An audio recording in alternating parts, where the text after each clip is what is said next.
добре за всички и добре дошли на всички кандидати за кметове, които се надявам, че след 30, когато мине и първи и втория тур,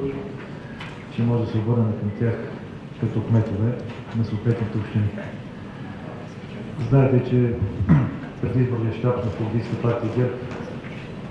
много сериозно работи по подготовката за предстоящия местен вод,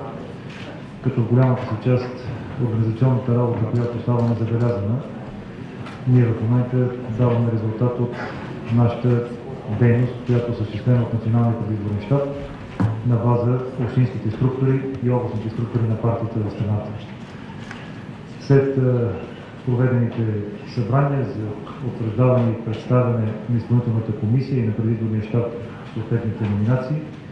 на последното заседание на изпълнителната комисия, което беше проведено в вторник, бяха утвърдени номинациите за кандидати за кметове на общини, които ще бъдат представени днес. Другата събота ще представим и други кметове, кандидати от Политическа партия ГЕРБ, но ще видим как ще го организираме и как ще направим пресконференцията, защото тогава се предвижда да бъдат обявени около 60, а може би 80 кандидати. Аз ще започна с номинациите и утвърдените кандидати за кметове. По община Своге Жоро Цветков, човек, който мина през много перипетии в